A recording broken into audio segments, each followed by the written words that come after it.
we have new processes to quantize fields. Start with a standard classical Hamiltonian, and we introduced a new quantization, but not two variables, but three now. What about nature? Well, she says no to infinity and yes to occasional not zeros. Here is a glimpse of the topics. First off, we start with careful mathematics accepts minus infinity of phi of x to plus infinity, but physics might not accept that. This story finds many, very many newly quantized examples.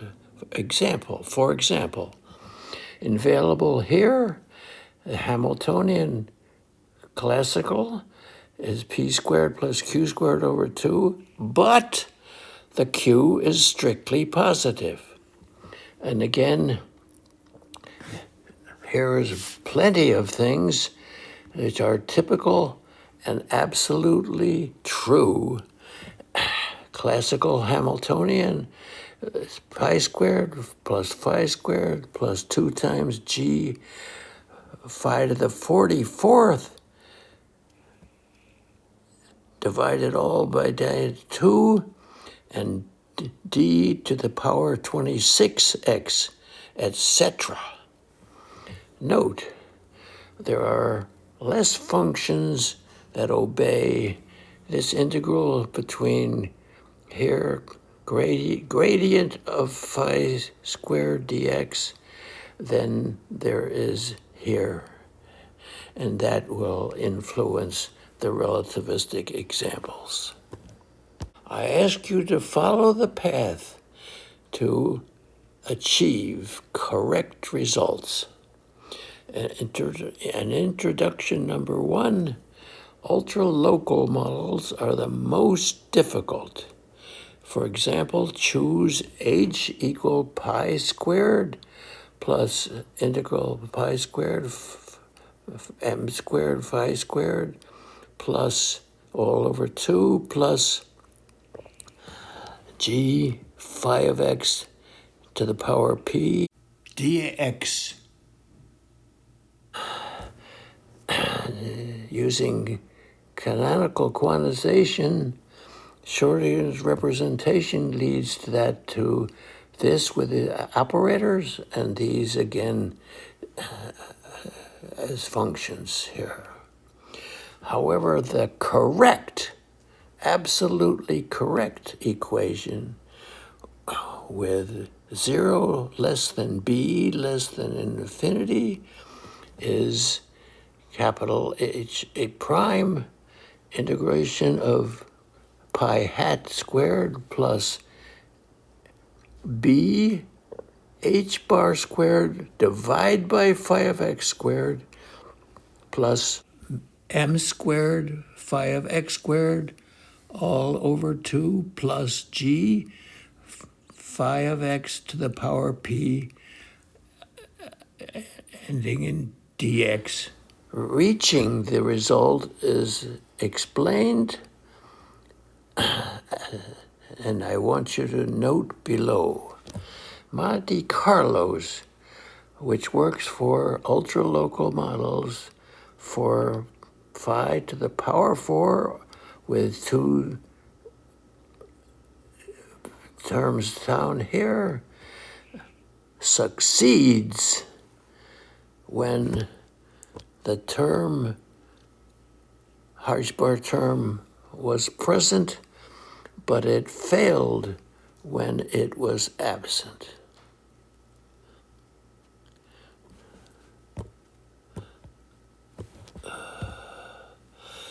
Since we need b h bar squared divided by phi of x squared, we must let phi of x not ever see 0. An introduction. What could possibly introduce the h-bar factor? Believe it or not, it rests on the zeros. When phi of x equals 0 is going to be now rejected. Let's read some more.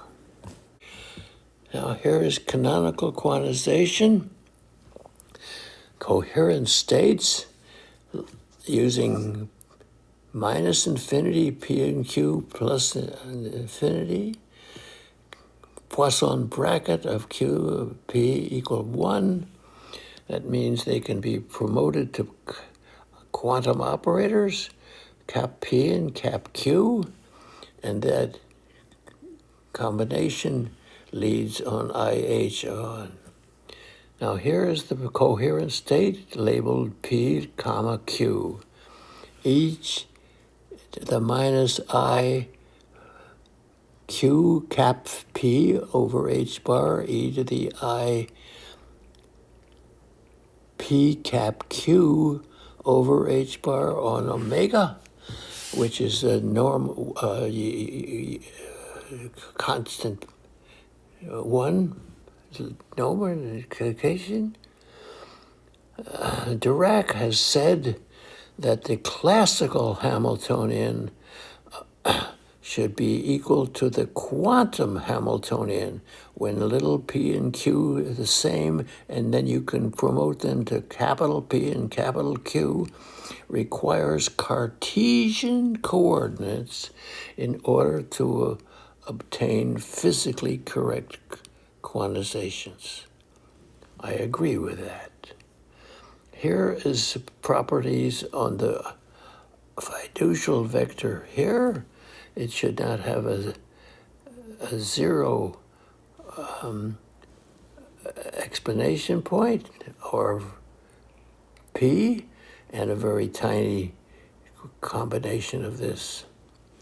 Now, here is the classical Hamiltonian and a little more, because I'm going to call it the quantum Hamiltonian of cap p and cap q in the coherent state combination.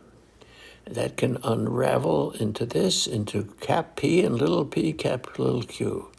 Cap p and cap q can be arranged to be proportional to h bar each, since they multiply time p times q is proportional to h bar.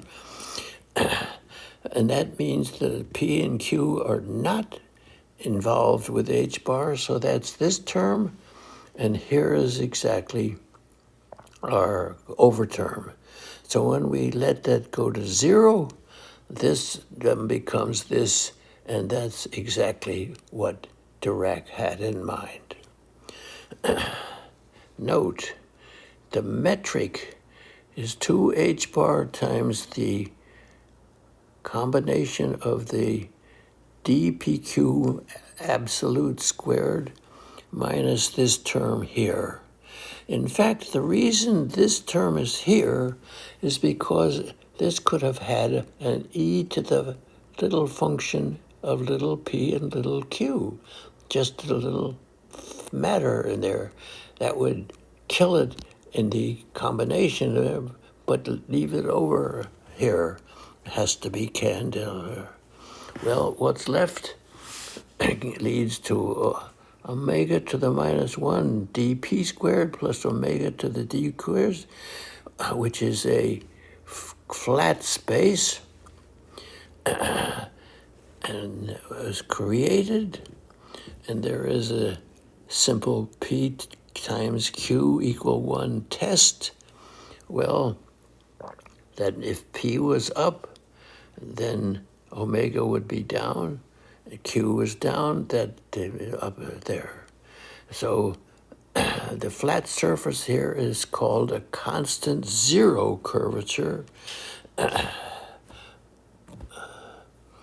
Now here's a simple truth. A times B equals C.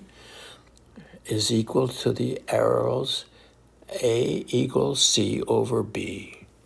If two are known, the third should be known. But if P and C are 0, what is A? If B and C equal infinity, then what is A? Basically, B and C must be in magnitude between 0 and infinity. B and C should not block A, and we will draw attention to ABC terms.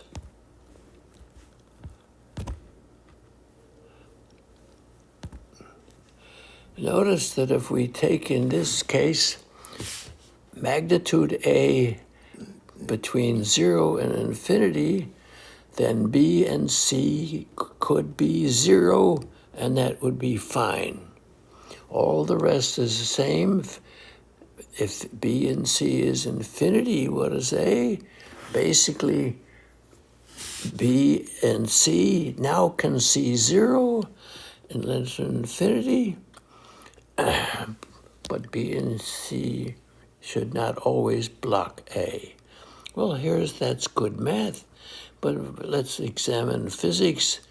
mv equals P, mass times velocity equals momentum.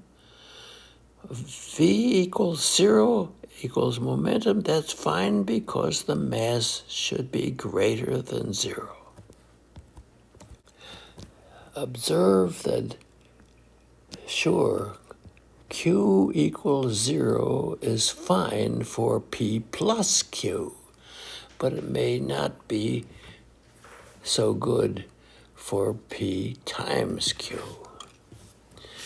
Not two variables, put 3, but 3 is our signalation. And here's an example of our ABC. D equals PQ, and we're going to let Q be positive. D prime equals P times P squared minus Q squared, where P squared exceeds Q squared. Here's an example. We might like kappa of x equal pi of x times phi of x, but phi of x currently can be 0, and can we erase that? Here's the same story for vectors, and can we kill this vector? It happens in gravity, because pi of A up and B down is term equal to the momentum and the metric, and that is certainly positive. Let's follow this path to paradise, because is there any real value to phi of x equal to 0? For example, it adds nothing that almost all equations. It confuses, since phi of x equal to 0 equals 3. Phi of x equal to 0 equals phi of x to the power 3 as well. It blocks the terms like b h bar squared divided by phi of x squared, where b is between 0 and infinity. Why not remove all phi of x equal to 0? A brief introduction to affine quantization, in which we keep Q strictly positive. Here it is. Q is broken by taking away 0. We throw away Q negative and keep Q positive here. And that certainly means P dagger is not going to be equal to capital P. D equals P times Q, and Q is strictly positive. Promote that to quantum oscillators. Capital D equals capital P dagger, capital Q plus capital Q times capital P all over 2 equal to D dagger. And Q equal Q dagger greater than 0.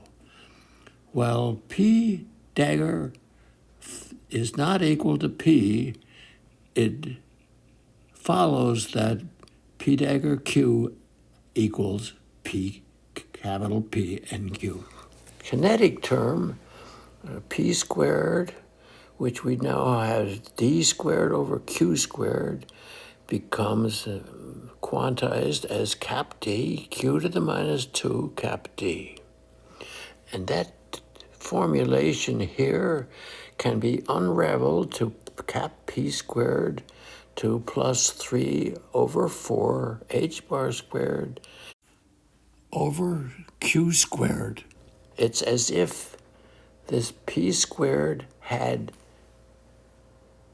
developed a child which is incredibly huge when Q is tiny. Affine quantization seems to know where the space would end. Affine quantization, now let's go over that and start with the coherent states. Little d equal P times Q. Again, Q is thrown away, and we accept a positive Q. That's promoted to our operator capital D, and we have the cap Q greater than 0. And for simplicity, this should be dimensionless. P dagger not equal to P. P dagger Q equals PQ.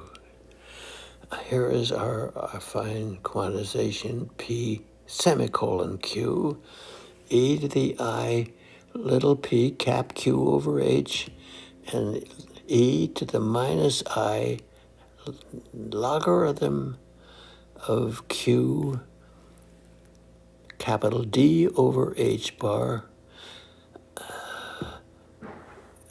fiducial vector in which we choose expectation being 1, not for D, and tiny Q, capital Q around 1 to make it very tiny. Here we go again. This is a Hamiltonian-like formulation. However, we're going to do it with the Hamiltonian item, capital D and Q, and the new coherent states, and then it unravels into cap T, into little p, little q, cap Q, and little q, cap Q. Again, as H bar was going to 0, all of these terms are not important, just D, and the cap Q is going to be basically going to 1, so that leaves us with H prime with PQ and Q. Up here the extra errors, and when H goes to 0, we have this termination as something like we saw before. And so now our metrics are going to be 2H bar and magnitude of this differential of squared, and correction terms for possible terms in functions involved. And that turns out to be the metric of beta of H bar to the minus 1 Q squared dP squared plus beta H bar Q q to the minus 2 times dq squared. Again, we have created that now, and we have another PQ equal 1 test. Well, Q's up and down to be the same, and then P and Q would be the same to 1. So this is affine quantization and is not Cartesian, but it is a constant negative curvature of magnitude minus 2 over beta h bar. In Scholarpedia, you can see the negative curvature in 2 dimensions. Do not think that the quantum term is tiny.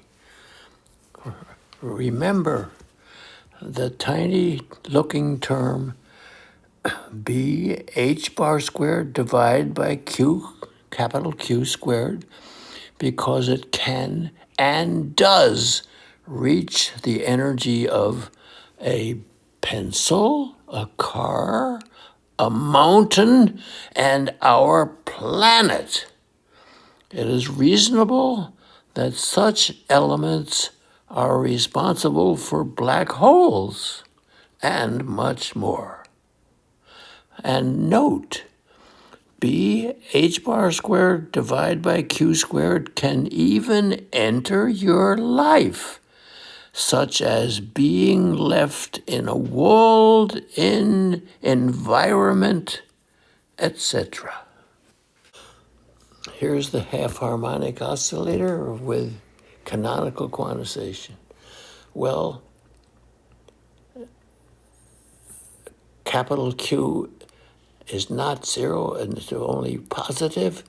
That means P dagger is not P, and that's a problem for the problem.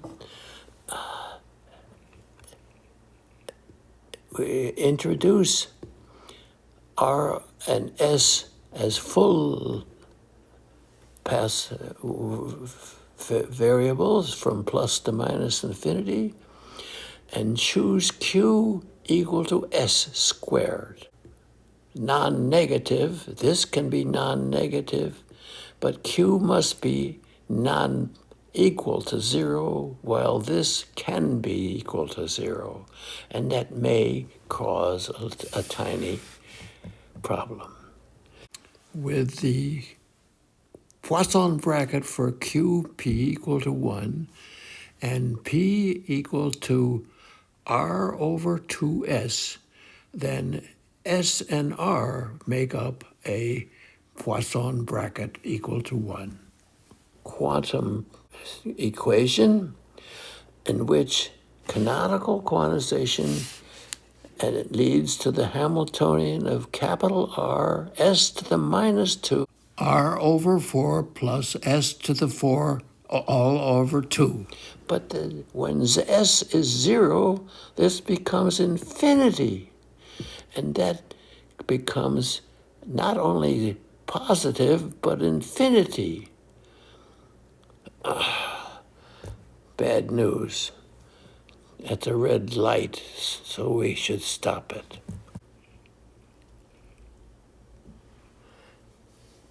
Now, by affine quantization, we have, again, P squared plus Q squared, now in the form little d squared over divide by here.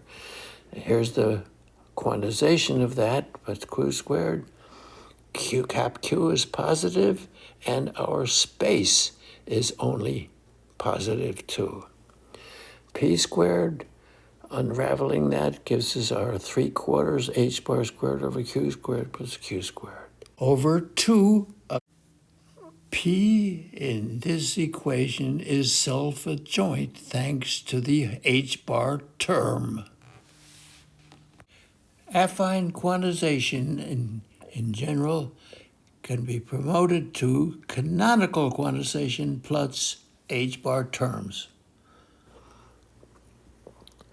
Here is the functional forms of equations of this kind, And indeed, we have equal spacing of 2h to the n plus r, and that is exactly taking this 2 over this 2 gives us the same full harmonic oscillator.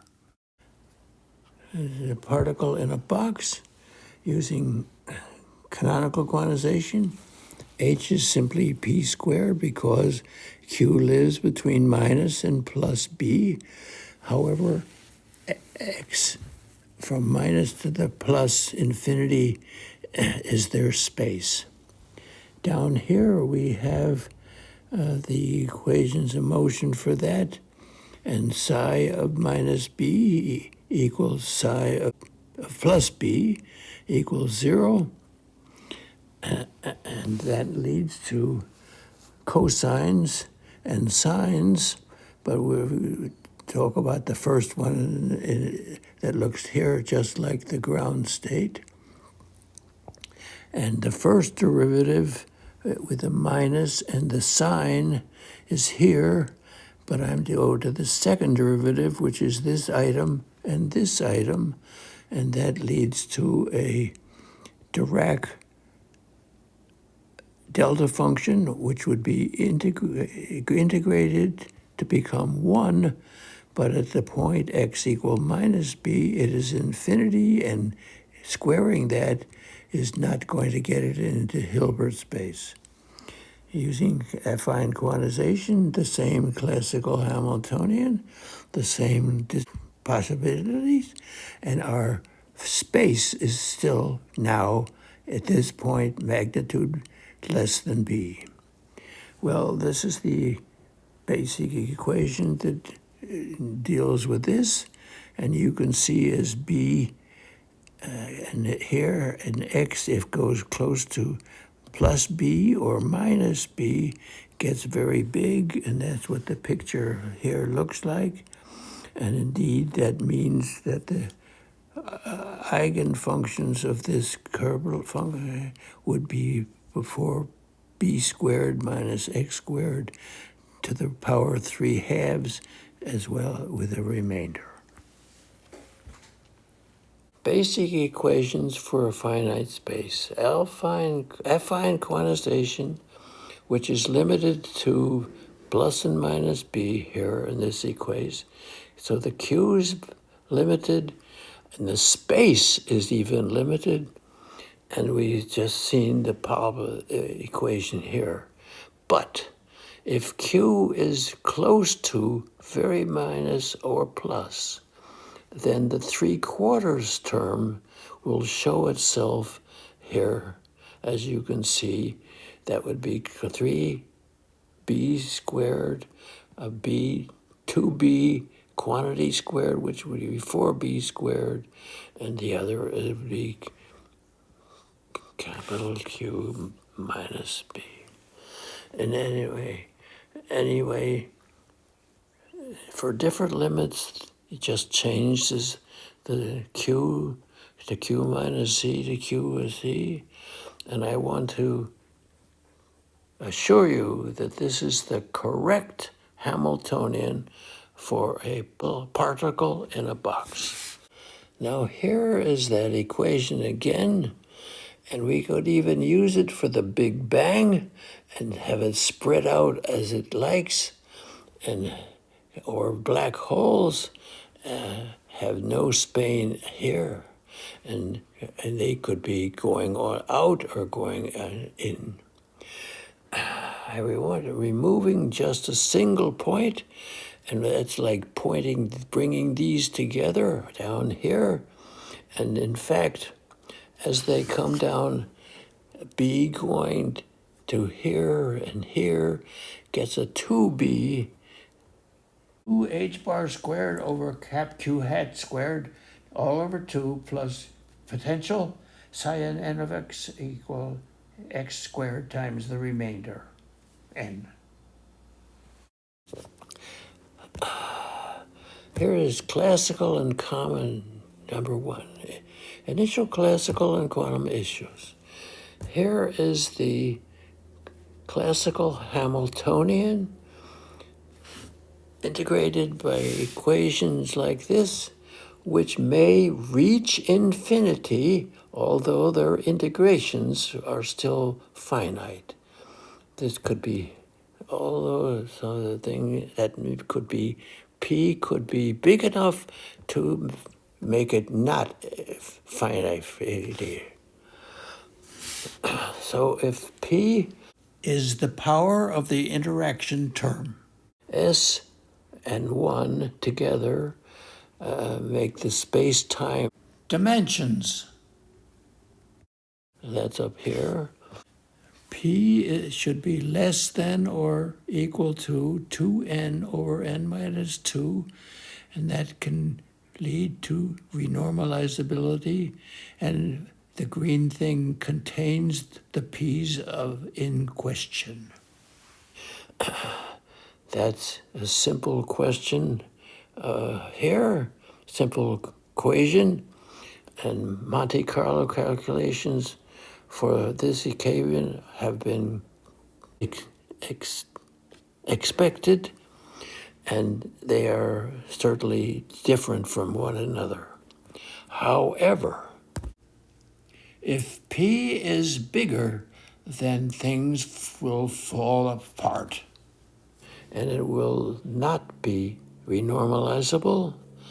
And this matter of things like this, having been Monte Carlo calculations for phi up 12 down 3, and again phi up 4 and little 4 down, unacceptable using canonical quantization, but acceptable using affine quantization.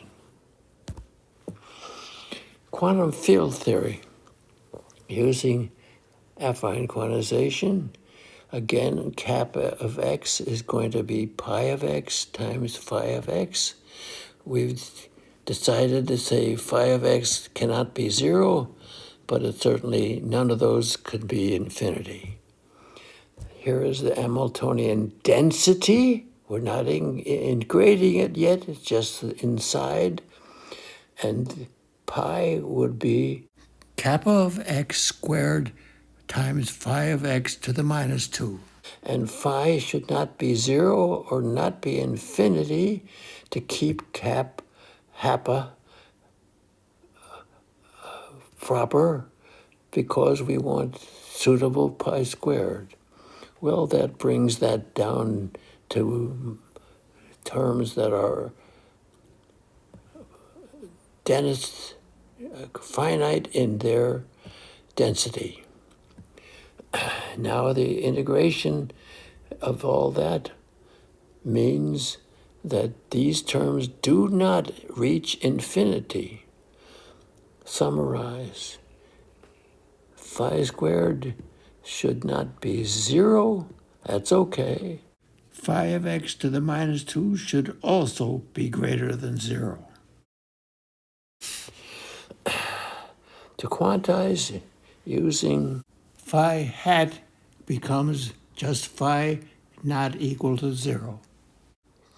Kappa of x, example here, which is going to be self-adjoint. And now kappa of x, phi to the minus 2, kappa of x with hat is renormalizable. And how we have to do that is a little tricky. Phi hat times pi hat of x, and pi of x, this is just the commutator of that, and that's delta O to the h bar to h bar, and that's infinity. And we don't want to go to infinity, so we're going to keep a factor h bar w, which is very, very close to infinity, but not exactly there yet. And how scaling can remove infinities. A simple attempt to take this away and keep kappa of x squared, pi squared equals kappa squared over phi squared promotes to kappa hat phi of x to the minus 2 kappa hat.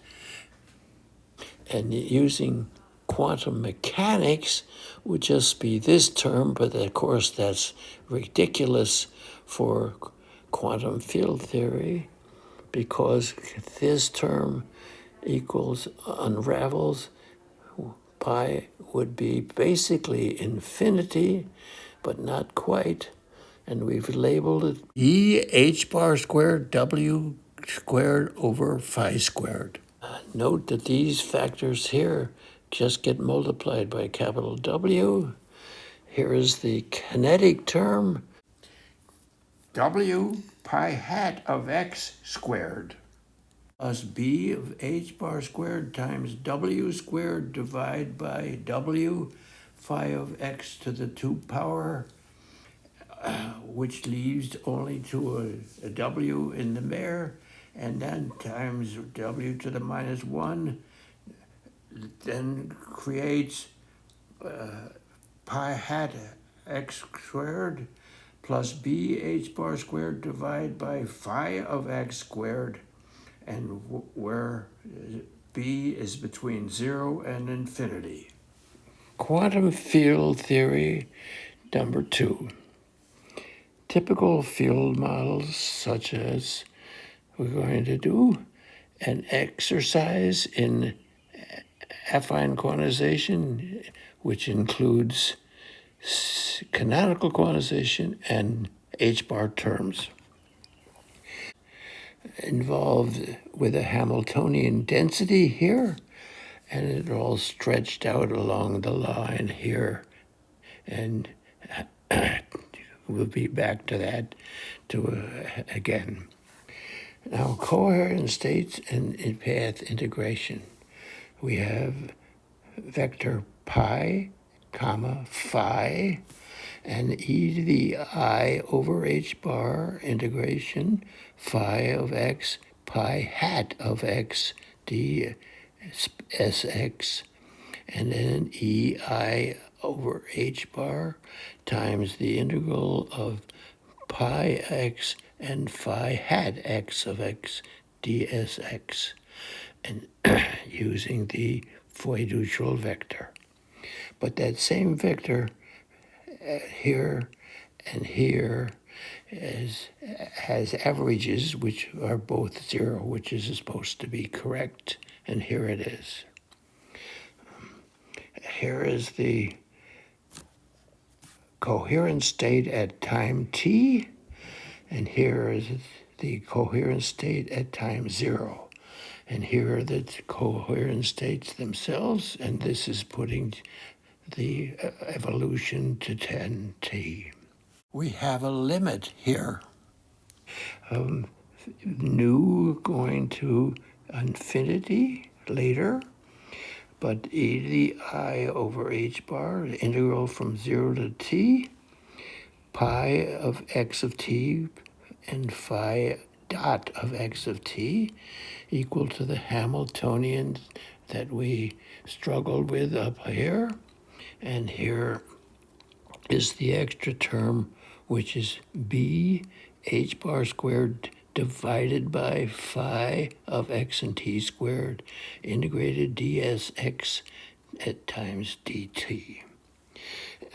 We're adding in the Wiener measure here, 1 over 2 nu integration omega to the minus 1 pi dot of x and t squared, and plus omega times phi dot of x and t squared integrated dsx times dt, and that's the integration in this way. Ultralocal. That means it's no d by dx field theory. The next page illustrates the correct path is to use 3 variables to avoid phi of x ever being 0. With good scaling, which led to a correct H-bar term. And I remind you again that Monte Carlo for phi up 4, down 2 succeeded when the H-bar term was present, but failed when it was absent. I assure you that we need phi of x being non-zero because we require b h bar squared over phi of x squared. Ultralocal has no dBx Field's theories. Kappa of x is multiplied phi of x by phi of x. Phi of x is not zero. Well, pi certainly can be zero because it's simply the time derivative.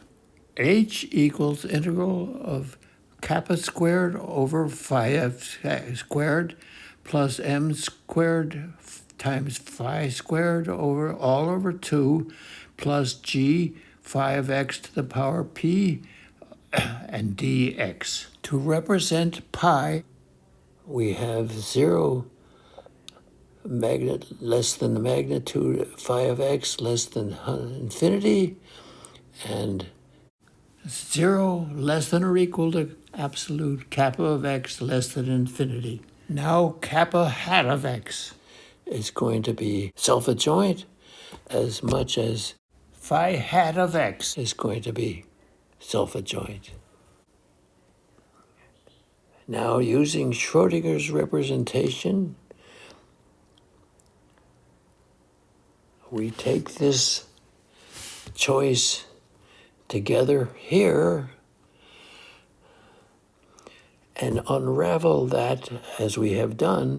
And that's phi hat squared plus b hat h bar squared over phi squared plus m squared phi squared all over 2 plus g phi to the power p dx.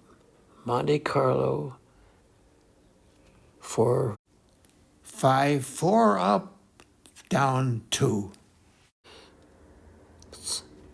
Succeeded when the h-bar term was present, but it failed when it was absent. We have a quantum and gravity, number 1, and a math view, which includes a new factor. I call it momentric because it has partially the momentum and partially the metric itself. Observe that G sub AB must be greater than 0. Now, a physics view. Suppose we had x number 1 equal to plus or minus epsilon, x2 and x3 out. And here's a picture of the two curves. And in there, you could have pointing this direction, that would be a plus epsilon, and this direction would be a minus epsilon.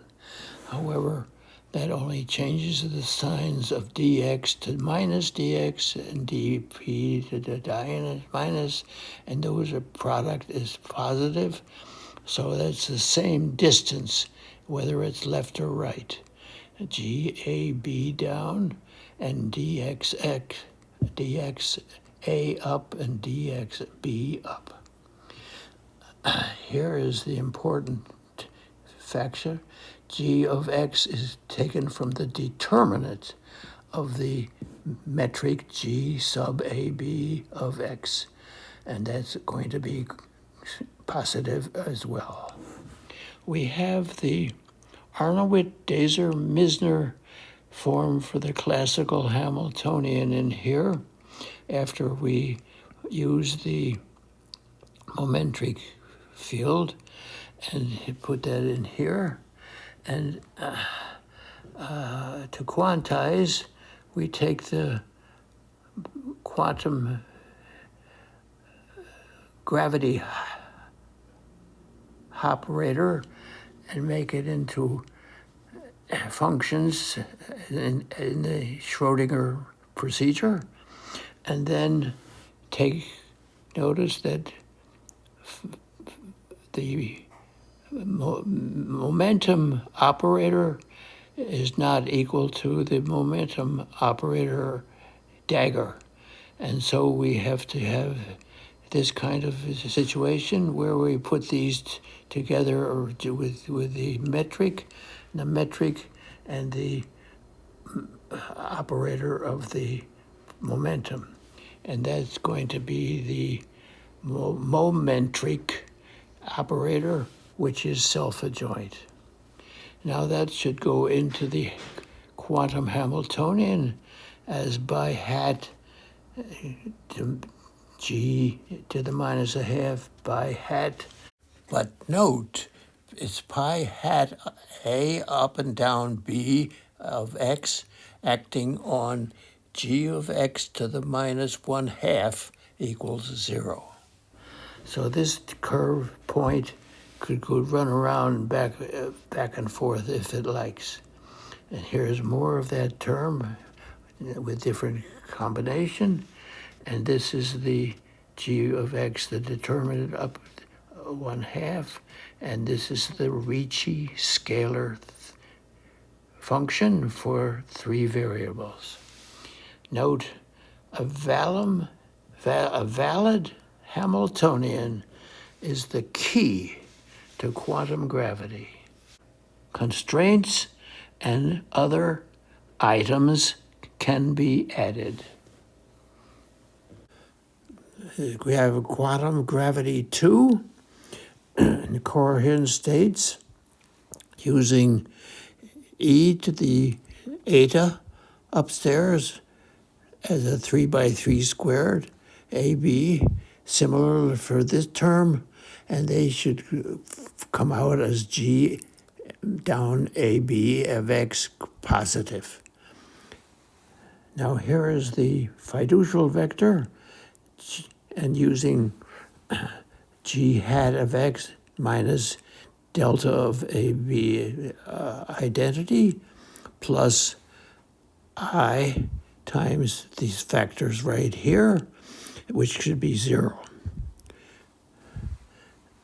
The vector pi and g equal to this term up here and this extra term here, where it is interesting in having the term here that we created from here, and this is the momentric in the fiducial vector beta, which is equal to 1.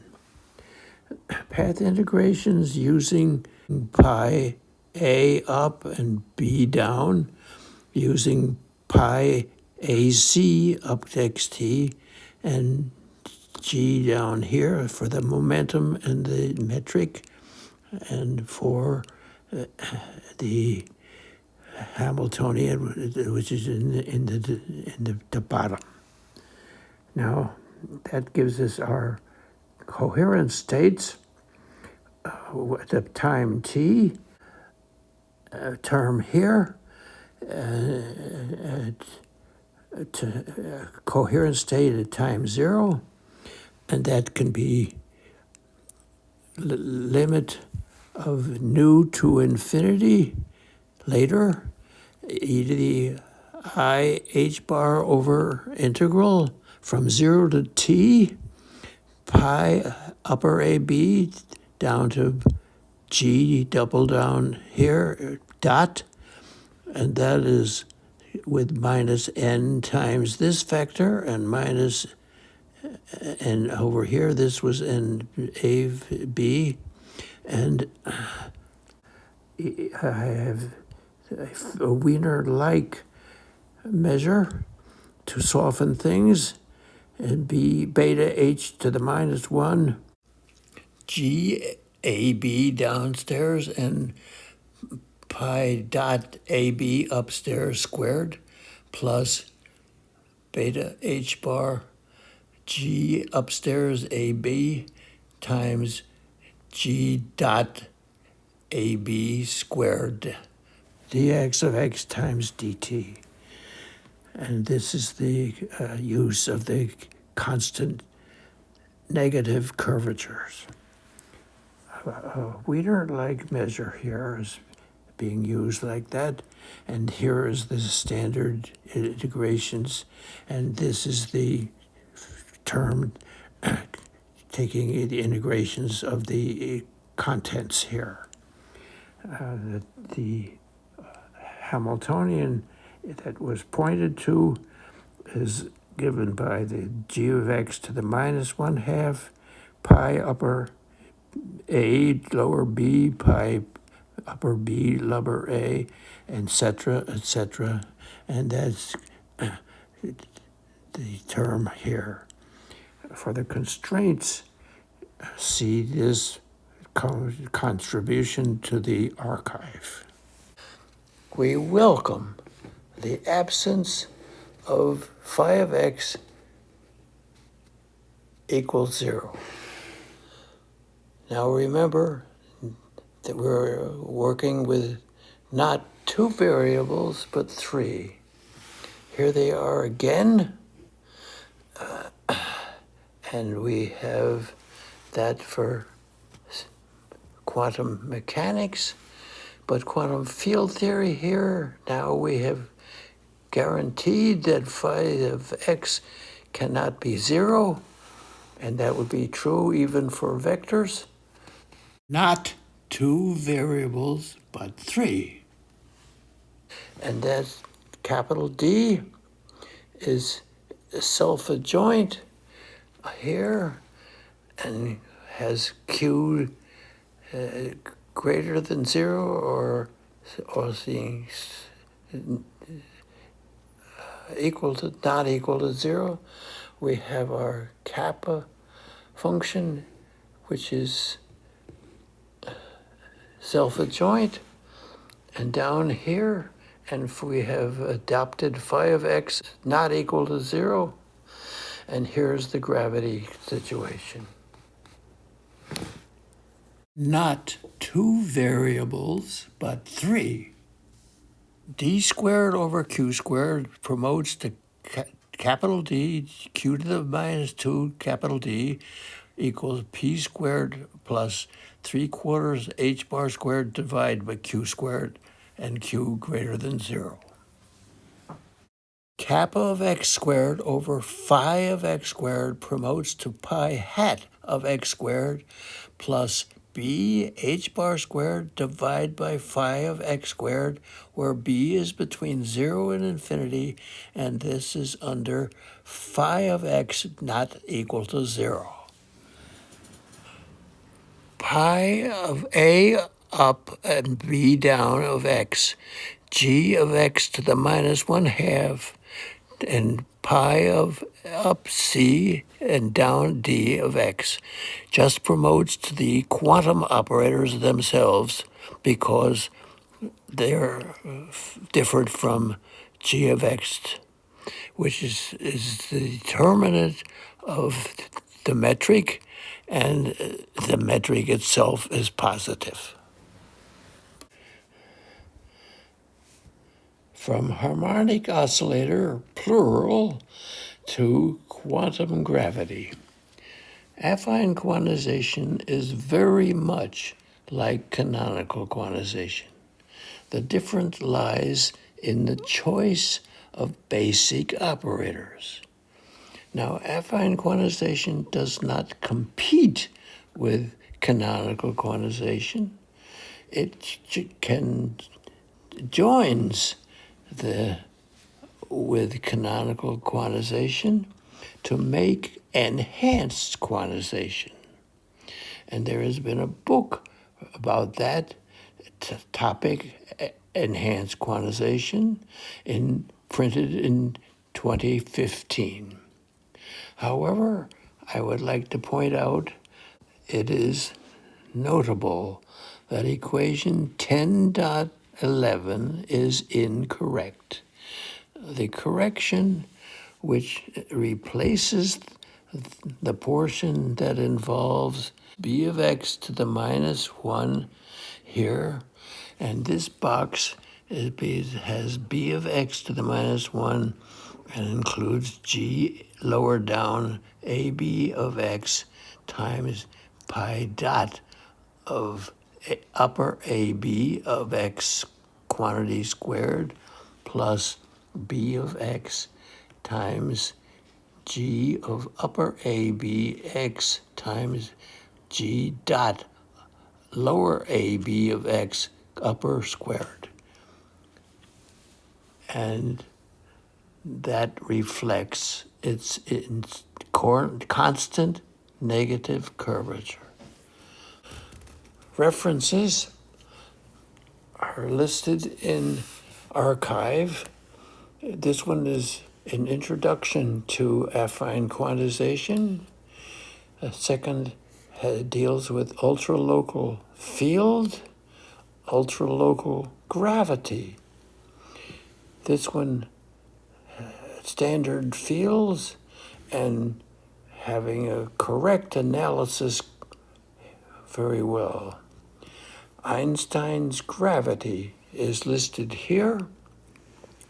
And on YouTube, we find the fact that why the number 0 was banned for 1,500 years.